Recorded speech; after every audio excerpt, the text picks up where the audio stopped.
Our series, in this series we're talking about the prophets of Israel. And we started off with a guy named Moses, to get you caught up. There was a brand new nation called Israel at the time, and they decided that they were going to follow God, but they didn't want to hear directly from God, and so they asked Moses to be their go-between because they were afraid of his voice. And then after they were a nation for a while, they were ruled by these people called the judges, all right? Now, the judges were sort of in charge. They were kind of regional leaders or whatever, but God was really the one in control. Now, the last judge was a guy named Samuel, and he was also a prophet, just like Moses.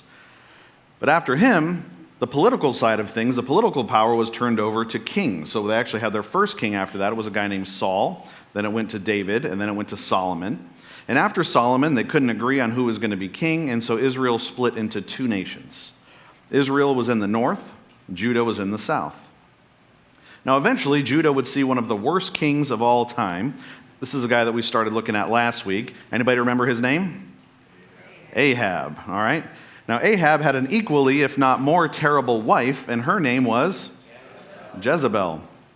Now, her mission was to remove God from Israel. She wanted nothing to do with God worship. And she wanted to get everyone in Israel to then switch their worship to her false god named Baal, all right? Now, to respond, God called a prophet, and this prophet's name was Elijah. Now, last week, Elijah confronted Ahab and Jezebel by saying, "It ain't going to rain till I say it's going to rain," all right? And so the area was stuck in a terrible drought. And of course, this made the royal family angry. And so Elijah had to go into hiding. And God took care of him miraculously. First, he fed him with birds that would bring him meat and bread, and he had a little brook to drink water from.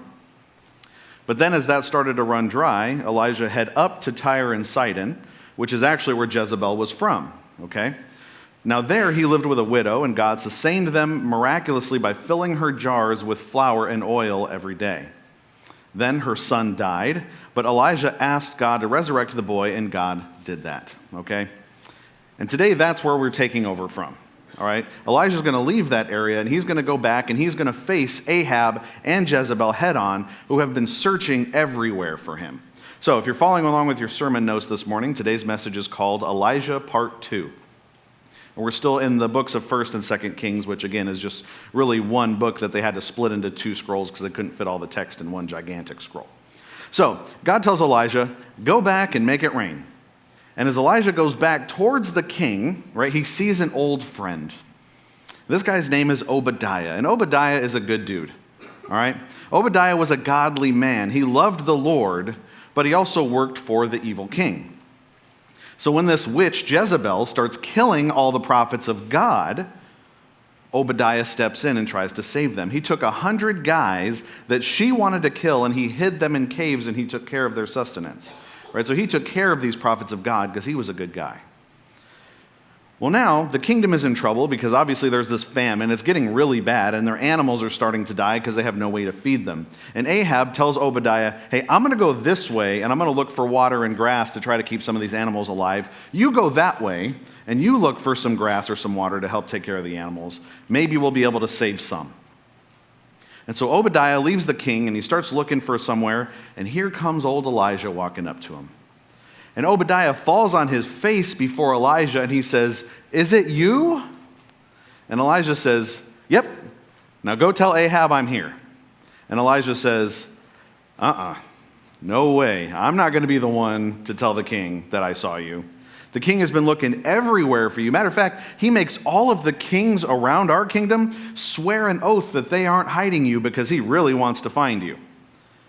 And now you want me to go tell him you're here? No way, because then God's going to whisk you off again. You're going to be hiding. Ahab's going to show up. You won't be there, and Ahab's going to kill me. I'm not telling him nothing. And then he says, what have I ever done to you, Elijah, that you would do that to me? And Elijah's like, I didn't say any of that stuff. He says, dude, relax, go get him. I pinky swear that I will talk to him today. That's in the text. No, it's not. Okay, so that's where we are. Okay, 1 Kings 18:16. Let's see what happens next. So Obadiah went to meet Ahab and told him, and Ahab went to meet Elijah. When Ahab saw Elijah, Ahab said to him, is it you, you troubler of Israel? And he answered, I have not troubled Israel, but you have, and your father's house, because you have abandoned the commandments of the Lord and followed the Baals. So Ahab shows up, right? And he's like, well, looky here, the troublemaker of Israel, right? And Elijah's like, oh, no, dude, you don't get to blame me for this. This isn't my idea. This is in response to you. You're the troublemaker. This is a hard thing to say to a king, as you can probably imagine, right? You know, when I was in 5th and 6th grade, I was in Mrs. Masters' class, and she was an awesome teacher. And I always remember that she had a pink banner up on the wall, up close to the ceiling, and it said, what is popular is not always right, and what is right is not always popular. And that has stuck in my head since I was 10 years old, right? So half of that is your first fill in the blank this morning. First fill in the blank is this. What is right is not always popular. Elijah's telling the truth to the king, but it's not something that the king wants to hear. You're the problem because you keep going after Baal, right? Now, we're supposed to be bold for God, but we're also not supposed to be foolish for God, right? Like, we don't go jump off a bridge and say, God's going to catch me, right? Because you're just going to get to heaven and God's going to go, you're stupid. Why would you do that? Right? We're not called to be foolish. By the way, God probably wouldn't say that, but something like that, right? We are called to give our lives to God and to trust Him with it, but we're not called to be foolish with it, okay? That's why Elijah went back, to be bold and to speak the truth. He didn't make his decisions based on whether or not the king was going to like what he had to say. He wasn't concerned about that. He made his decision based on what God told him to do. And so Elijah was faithful in his message to King Ahab from the Lord. Now, I've learned personally that leading God's people can be challenging sometimes, okay? Sometimes you feel like you're just giving the same message over and over and over again, and basically you're just saying, stop going after wrong things, seek after the Lord, or stuff's going to go bad, you won't be able to handle it, you have to put God first. And then the next week you stand up here and you say, stop going after the wrong things and seek after the Lord, or stuff's going to go bad, you won't be able to handle it, you need to trust the Lord. And you come back again and again and again, week after week after week, and then people have trouble and they come to you and it's like, hey, I stopped seeking after the Lord and things went bad and it's all your fault. It's like, how am I responsible for how this happened to you? Now, don't get me wrong, church. I'm not above learning that lesson myself because I make that same mistake often. I know what it's like to keep doing wrong and then wonder why things go bad. And that's what Elijah's dealing with. He has told this king, stop worshiping the false god of Baal over and over and over again. And it got to the point where he said, there's going to be a drought because of this, because you won't stop worshiping Baal. And he doesn't change anything. And then Elijah shows up and Ahab goes, oh, you're the one causing all the trouble. He's like, God, are you kidding me? How many times do I have to tell you, stop worshiping other gods? That's what this all comes down to. Worship the Lord your God only. And so Elijah is going to do this again. Elijah says this in 1 Kings 18:19. Now therefore send and gather all Israel to me at Mount Carmel, and the 450 prophets of Baal, and the 400 prophets of Asherah who eat at Jezebel's table. So this message is going to be loud and clear this time, okay? Now think about what this tells us about the status of Judah right now. What did we just read, right? First, we realized that Obadiah, he was protecting prophets who were on the run from Jezebel, right? 100 of them. So God's prophets in Israel are hiding in caves. But then we have these 450 prophets of Baal and 400 prophets of Asherah that eat with the royal family. So you think about the status of Israel here, right? The kingdom is saturated with idolatry. Israel is in shambles spiritually. And Elijah says, all right, tell all of Israel to come and bring all those dumb false prophets too, because there's something we're going to do here. And he says, meet me at Mount Carmel. Now, Mount Carmel used to be a place where God worship happened, but this became the epicenter of Baal worship in Israel. This is where all the sacrifices were made and all the rituals were done to the false gods in Israel up on Mount Carmel. Now, Elijah could have easily said, hey, you know what, guys? Let's go do this in God's temple. That would have been much easier. But instead, he says, let's go to your place. This test is going to be so easy for the one true God, you can even have home field advantage. Let's go up to Mount Carmel. So let's see what happens. 1 Kings 18:20. So Ahab sent to all the people of Israel and gathered the prophets together at Mount Carmel. And Elijah came near to all the people and said, how long will you go limping between two different opinions? If the Lord is God, follow him. But if Baal, then follow him." And the people did not answer him a word. So before this matchup starts, Elijah turns to the people. Forget about Ahab. He's not even talking to Ahab anymore. He's given up on that guy. But he's going to the people. And he says, "People of Israel, pick one. If it's going to be Baal, fine, pick Baal. Do it. But quit this being on the fence stuff." Actually, that's your next fill in the blank this morning. Number 2, God does not want you on the fence. Jesus makes a lot of very similar statements to that when he speaks. In Matthew 6, he says, "No one can serve 2 masters." Right? In Matthew 12, he says, "He who is not with me is against me." In Revelation 3, he says, "If you're lukewarm, I will vomit you out of my mouth." He doesn't want this cheap, being on the fence, can't make up your mind type thing. When it comes to Jesus, you have to make a choice. And if you don't choose to surrender to Christ, then you've chosen to surrender to something else. And if you lie to yourself and you keep a foot on both sides of the line, God just seems to think that's worse. And that's what Israel's doing. And Elijah says, "Israel, it's time to cut that out. You don't get to have your foot in both camps. Pick God or pick Baal." But then they don't. He says, "Pick one," and they're quiet. Like, "Well, we want to see what you're going to do. Then we'll pick a side." Okay. So I think they're probably believing in the one true God at that moment, but they're afraid to upset the king and the queen. So church, it's one thing to keep your mouth shut because you think it's the right thing to do or it's the best choice or you're trying to be patient or something like that. But it's another thing to stay silent simply because you're afraid. Those are 2 different things. So now they're getting ready for this matchup. Now, if you're a football fan, you know that before a football game, the ref comes out and he does the coin toss, right? And before he flips it, he explains the rules. This is heads, this is tails, you pick, whatever, right? Same thing at the beginning of a boxing match. The fighters come out into the middle, and it's like, no punching below the belt, no chewing ears off, none of this stuff. All right, now touch gloves and go back to your corners, right? Now here, Elijah is explaining the rules before this epic match, okay? Here's what it looks like, 1 Kings 18:22. "Then Elijah said to the people, I, even I only, am left a prophet of the Lord. But Baal's prophets are 450 men. Let 2 bulls be given to us, and let them choose 1 bull for themselves and cut it in pieces and lay it on the wood. But put no fire to it. And I will prepare the other bull and lay it on the wood and put no fire to it. And you call upon the name of your God, and I will call upon the name of the Lord. And the God who answers by fire, he is God." And all the people answered, "It is well spoken. Sounds good to us. Let's see how this goes." It's a very simple competition, right? Each of us gets a bull and no fire. We each call on our God. Whoever burns it up is God. We're going to be on your home court, he says. You get to pick your bull, and you get to go first. And I would bet that this is also an advantage, the fact that Elijah made up this competition, right? Or he's the one that gets to spit out the rules. That's an advantage because if neither God shows up, Elijah loses. This was your idea and your God didn't show up, right? So he's giving every advantage to Baal, the false god here, right? And Asherah. So this is quite the test. And everyone's like, yeah, let's do this. So Baal's guys go first. They kill their bull, they cut him up, they start laying it out on the wood, and they start chanting. From morning until noon, they're chanting and they're limping around, and they're going around their sacrifice. And they're like, come on, Baal, light it up. And Elijah turns into Larry Bird, and he starts talking all this trash. He starts saying things like, hey, maybe Baal's a god and he's just too far away.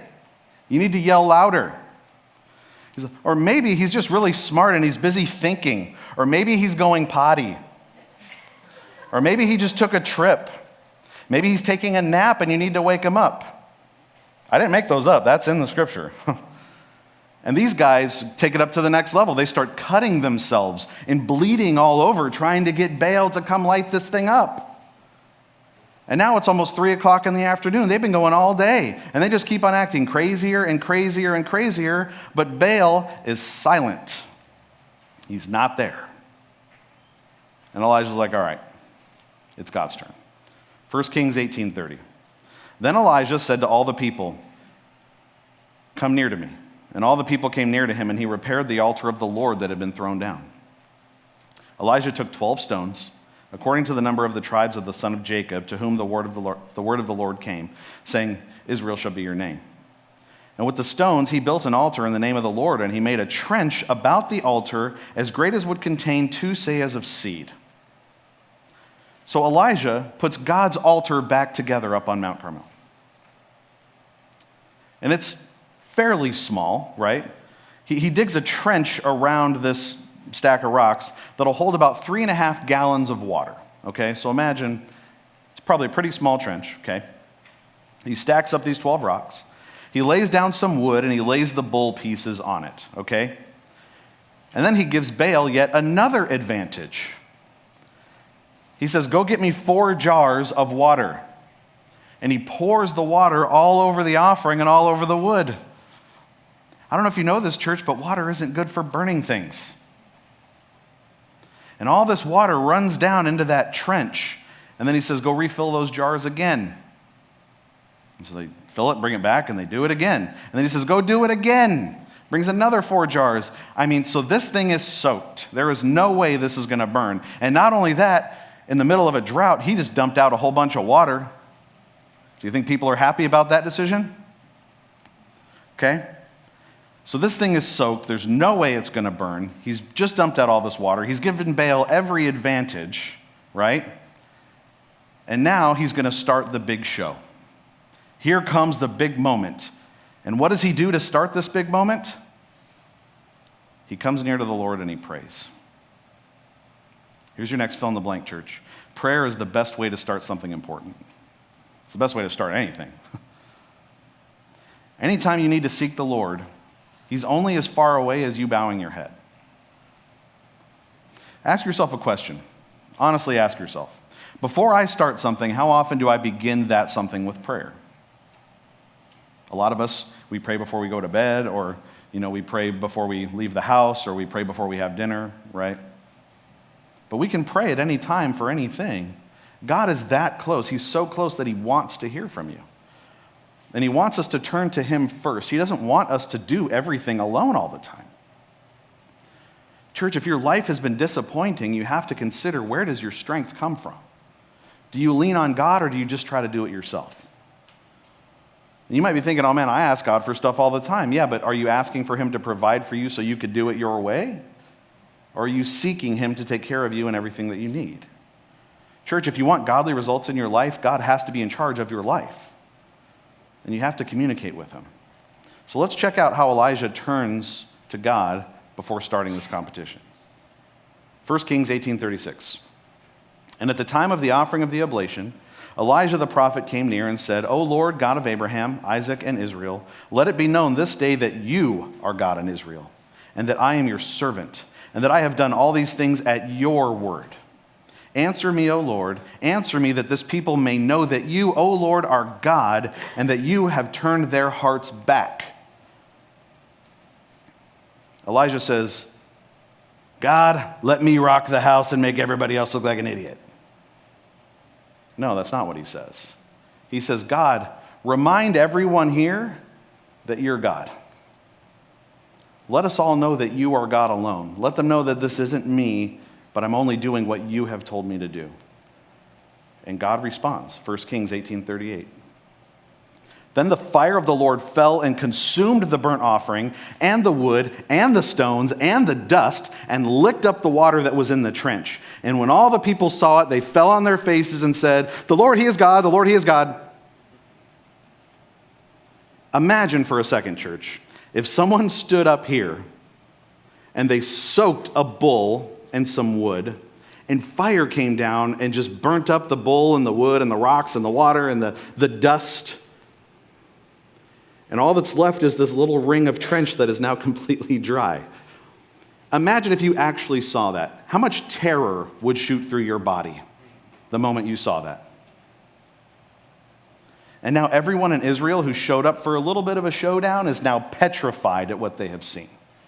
And they fall down and they're like, okay, the Lord is God. We get it. Lord is God. No question. Okay? And it makes me wonder, church, How many people in here are called to do something awesome like that for God? But people don't get to see the awesome works of God because we're afraid to stand up and do it. There are probably lots of people in this room that are God's just waiting for you to say yes. How many missionaries or church planters or pastors or servants or whatever are just sitting and waiting to be used by God? You know, God can still do amazing things today, church, if we let him. I would ask that you consider not settling the way Israel did. I'm just here to see the show. No, Jesus wants his church to be the show so that he can really be the show. And here's what we need to know about this, church, your fourth fill in the blank. People come back to God when we stand in faith. And so Elijah tells everyone, arrest the prophets of Baal, and he has them all executed. And he tells Ahab, now we know who's God here, so you go get ready for the rain. And Ahab goes back. And so Elijah tells his servant then, he says, all right, this rain is going to be coming. I'm going to go pray. Now you go up and look out by the sea, and you tell me if there's any rain coming. So he starts praying, and the servant goes up and looking, and he comes running back down, and he goes, nope, nothing. And Elijah says, okay, go again.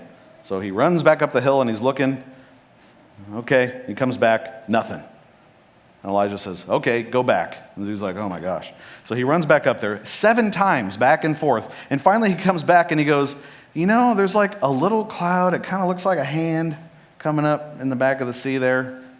And Elijah's like, you need to get on your chariot and get out of here because this is going to be a lot of water and you're going to get washed out. Hurry up and get out of here. So he gets on his chariot, he goes down, and then bam, this huge storm comes with wind and rain just soaking everything, right? Because God's drought was over. This judgment was over. However, his battle with Jezebel and Baal is not over. And so Ahab, he goes and tells his queen, Jezebel, he says, hey, here's what Elijah did. He killed all your prophets, and the thing burned up, and I don't know what to do. And Jezebel is mad. She is angry. She says, you know what? I'm going to kill Elijah just like he killed all of Baal's prophets, and I'm going to do it by tomorrow. So Elijah has to go back on the run again. And Elijah goes, this is it, Lord? At this rate, just kill me. Nothing is going right. Every time I try to do something right, this lady comes after me, and I have to go back into hiding. I'm done with it, Lord, just kill me.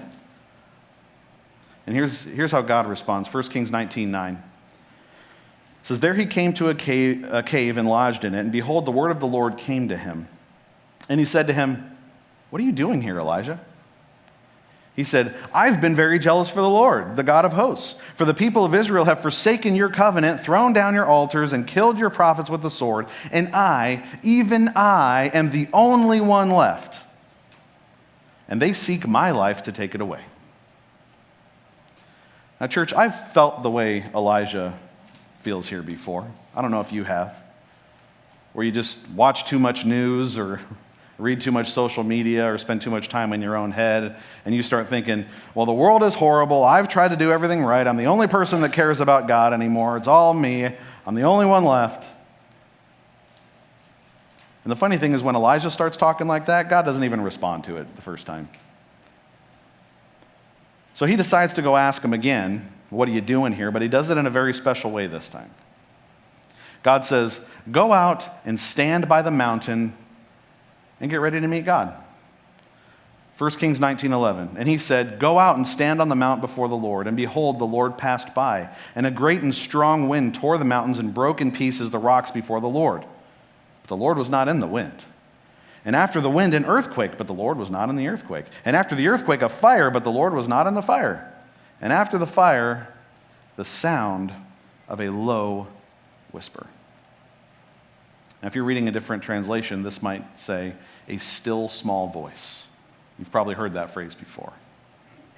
See, Elijah's making the same mistake that we often do, right? God, where's your fire? Where's your earthquake? Where's your hurricane? That's how I want you to fix my problems, Lord, with something explosive and supernatural. Where's the miracle? Where's my sign? Where's the trumpets blasting? But then God responds to us, and he speaks, but he speaks in a very small voice. And look at what he says to him in 1 Kings 19:13. And when Elijah heard it, he wrapped his face in his cloak and went out and stood at the entrance of the cave. And behold, there came a voice to him, and it said, "What are you doing here, Elijah?" So God asks him again, "What are you doing here?" And Elijah answers the same way again. He said, "I've been very jealous for the Lord, the God of hosts." 1 Kings 19:14. "For the people of Israel have forsaken your covenant, thrown down your altars, and killed your prophets with the sword, and I, even I only am left, and they seek my life to take it away." Elijah can't let that go. Right? God's teaching him a very valuable lesson for his life and for our lives as well right here, but he can't let it go. "Everything is horrible, Lord. I'm the only one left. I'm the only one that cares. I've tried to do everything right, and they still just want to kill me." And God speaking, still in his still small voice, he says this in 1 Kings 19:15. "And the Lord said to him, 'Go, return on your way to the wilderness of Damascus, and when you arrive, you shall anoint Hazael to be king over Syria. And Jehu the son of Nimshi you shall anoint to be king over Israel. And Elisha the son of Shaphat Abel-Mahalah you shall anoint to be prophet in your place. And the one who escapes from the sword of Hazael shall Jehu put to death. And the one who escapes from the sword of Jehu shall Elisha put to death. Yet I will leave 7,000 in Israel, all the knees that have not bowed to Baal, and every mouth that has not kissed him.'" So Elijah's complaining. He won't let it go. "Everything's horrible, Lord. I'm trying to do everything right. I'm the only one that cares." And God essentially says, "Elijah, go back to work. I still need you to put all my guys in place. You still have things I need you to do. And by the way, Elijah, you're not alone. There are still 7,000 people in this nation who have not bowed the knee to Baal. You are not alone." Here's what we need to know, church. Your last fill in the blank. God is always speaking, even when it's not loud. So often people say something like this: "My life is horrible. You don't get it. Nobody gets it. Nobody has it as bad as I do." And that is never true. "I'm the only one speaking for the Lord doing the right thing." No, you're not. "No one in this church ever gets anything done." Yes, they do. God is always moving. It just might not be loud. It might not be in your face. It might not be blowing the bricks off the building. But God is still moving. He doesn't only speak with fire from heaven. He often speaks in a whisper. And honestly, church, it's hard to hear somebody whispering if you're just complaining all the time. Now I'm preaching to myself here, church. But it's the truth. And Elijah's story ends in a whirlwind, a tornado. It blows in, and this little scroll floats down to earth, and he picks it up, and it says, "To be continued." It doesn't really say that, church. Okay, note to self, don't say that second service. This is actually where the next story is going to begin, with a guy named Elisha. Okay, so this is the end of where we're looking at Elijah, but it's not the end of Elijah's story. We're going to get more details about Elijah next week when we look at Elisha, which is very fun to have a sermon where you're saying Elijah and Elisha at the same time. But here's the thing. Elijah does actually show up in the future compared to this part of the story. He shows up during Jesus' transfiguration. And we also likely see him in the book of Revelation as one of the two prophets. It may not be him, but it's most likely Elijah and either Enoch or Moses, but we don't know. But church, those are stories for another day. For now, we focus on the fact that Elijah lived a life of faith and a life of truth. And we should all strive to live that same way, even if it's difficult.